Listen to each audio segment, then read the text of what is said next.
నకిలీ మద్యం తాగకుండానే కిక్కెక్కిచ్చేస్తుంది కదా.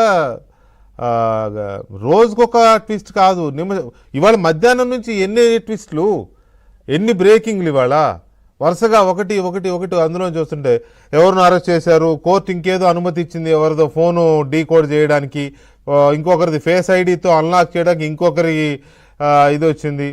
ఇట్లా రకరకాల బ్రేకింగ్లు వస్తూ ఉన్నాయి. ఏంటి నకిలీ మద్యం అనేసరికి టీడీపీ అంటే ఐ మీన్ అఫ్ కోర్స్ పార్టీగా టీడీపీ భయపడుతోందా, కూటమి ప్రభుత్వం భయపడుతోందా, వైసీపీ భయపడుతోందా? వెంకటకృష్ణ, మీకు ప్యానల్ పెద్దలందరికీ నమస్కారాలు. అసలు ఆంధ్రప్రదేశ్ ని అభివృద్ధి ప్రదేశ్ గా మార్చాలని అంతర్జాతీయ స్థాయిలో పెట్టుబడులు తీసుకొని వచ్చి ఆంధ్రప్రదేశ్ ని వికసిత ఆంధ్రప్రదేశ్ గా చేయాలని చెప్పి మా ఎన్డీఏ కూటమి చంద్రబాబు నాయుడు గారు, పవన్ కళ్యాణ్ గారు, మా మాధవ్ గారు, మేము అందరం కలిసి సమిష్టిగా ముందుకు పోతుంటే ఆంధ్రప్రదేశ్ కీర్తిని మేము ఇట్లా పైకి తీసుకుపోతుంటే నకిలీ మద్యంతో ఏపీ నుంచి ఆఫ్రికా వరకు ఏందయ్యా జగన్మోహన్ రెడ్డి? నకిలీ మద్యానికి కేర్ ఆఫ్ అడ్రస్ వైసీపీ కాదా? 2019 నుంచి 2024 వరకు ఆంధ్రప్రదేశ్ రాష్ట్రంలో ఏం జరిగింది జగన్మోహన్ రెడ్డి గారు? నీ మద్యం దాగి కొన్ని వేల మంది కిడ్నీలు లివర్లు పోగొట్టుకున్నది వాస్తవం కదా? అసలు నేను మీ ద్వారా ఏబిఎన్ ద్వారా నేను ఒకటి ప్రశ్నిస్తా వైసీపీ పార్టీని. ఈ రోజు బజ్జీ కొట్టు గానీ, బోండా కొట్టు గానీ, కొబ్బరి బోండా గానీ డిజిటల్ ట్రాన్సాక్షన్ జరుగుతుంటే 1,00,00,000 కోట్ల రూపాయలు దాదాపు క్యాష్ ట్రాన్సాక్షన్స్ ఎందుకు జరిగిందయ్యా నీ హయాంలో? ఎందుకు జరిగింది జగన్మోహన్ రెడ్డి గారు? దానికి సమాధానం చెప్పండి.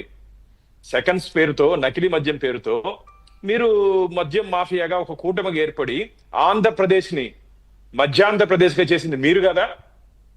అన్నపూర్ణ ప్రదేశ్ గా చేయాలని చెప్పి మేము ముందుకు పోతా ఉంటే మీరు మధ్యాంధ్రప్రదేశ్ గా చేసి ఈరోజు ఈయనరు జోగి రమేష్, ఈయన జనార్దన్ రాసుకొని పూసుకొని ఈరోజు చెప్పారు కదనా, రాసుకొని పూసుకొని ఈరోజు మా మీద నిందలేస్తారా?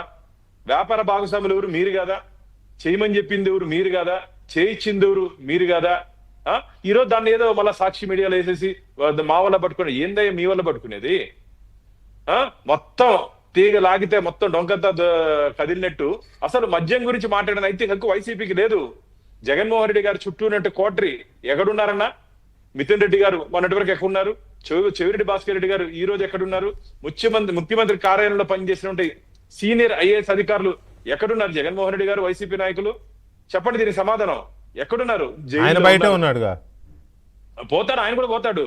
తాడేపల్లి ప్యాలెస్ వాళ్ళకి బయట ఉన్నాడు కాబట్టి ఆయనకు హక్కు ఉందని వాళ్ళు అనుకుంటున్నారు. ఎవరు తప్పించుకునే అవకాశం లేదు. ఢిల్లీ లిక్కర్ స్కామ్ కన్నా మించిన పెద్ద స్కామ్ ఆంధ్రప్రదేశ్ లో జరిగింది.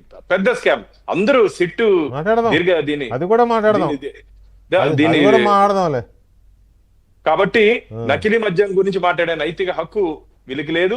ఆ జోగి రమేష్ గారి అనేది ట్రాన్సాక్షన్స్, ఆయన మాటలు అన్ని ఈరోజు కాదండి. సరే, జోగి రమేష్ మాట్లాడే మాటలు లేకపోతే మాట్లాడే హక్కు వాళ్ళకు ఉందా లేదా పక్కన పెడితే, ఇప్పుడు అతను చెప్తున్న దాంట్లో మేము వైసీపీ గవర్నమెంట్లోనే చేసాం, నకిలీ మద్యం తయారు చేసాం, ఈ ప్రభుత్వం వచ్చినాక ఆపేసాం, మళ్ళీ కొంతకాలం క్రితం జోగి రమేష్ ఈ ప్రభుత్వాన్ని ఏదో అల్లరి చేయడానికి మళ్ళీ చేయమంటే చేసామని చెప్తున్నాడు కదా. అంటే అంతకు ముందు వైసీపీ గవర్నమెంట్లో నకిలీ మద్యం తయారవుతుందని లేదా ఈ ప్రభుత్వం వచ్చినాక మళ్ళీ చేసిన పరిస్థితి కానీ మీకంటే ఇన్ ద సెన్స్ బీజేపీ నాయకులు కూడా ఆ ప్రాంతం వాళ్ళు ఉంటారు కదా మీలాగా, అలాగే కూటమిలో ఉన్న నాయకులు ఎందుకు తెలియలేదు ఎవరికి? అన్నా గత ప్రభుత్వం గుడిలో లింగాన్ని మింగేసినట్టు ప్రభుత్వం అన్నా, గుడిలో లింగాన్ని మింగేసినట్టు ప్రభుత్వం గత ప్రభుత్వం, వైసీపీ ప్రభుత్వం. స్వామివారి పరకామలో 100 కోట్ల రూపాయలు పంచుకునేటువంటి ప్రభుత్వం. అంత అసలు నేను మాటల్లో చెప్పలేను. అధికార దుర్వినియోగాన్ని ఏ విధంగా చెయ్యొచ్చో ఈరోజు ప్రజలు వైసీపీ పార్టీని, వైసీపీ ప్రభుత్వం చూసి తెలుసుకోవాలి. ఒక కేస్ స్టడీ అన్నా, వాళ్ళు చేసిన ప్రతి పని ఒక కేస్ స్టడీ. మొత్తం ఏది రాష్ట్ర అభివృద్ధి మీద కానీ దృష్టి పెట్టుంటే ఈరోజు మొత్తం ప్రపంచంలో ఫస్ట్ ప్లేస్ ఉండేది. వాళ్ళు ఎంతసేపు దాచుకుందామని చెప్పి వాళ్ళ దృష్టి ఉంది తప్ప రాష్ట్రాన్ని ముందుకు తీసుకుపోతామని చెప్పి ఒక మంచి ఆలోచన లేని ప్రభుత్వం అది. వాళ్ళ గురించి మాట్లాడుకునేది వేస్ట్. పాబ్లో ఎస్కోబార్ లాగా సిరీస్ ఏమైనా తీద్దామా? డబ్బులు ఉన్నాయా? మా దగ్గర డబ్బులు లేవన్నా, మొత్తం దోచుకునే సిరీస్ లో ఒక్కొక్క స్కామ్ అనమాట. తప్పించుకునే అవకాశమే లేదు.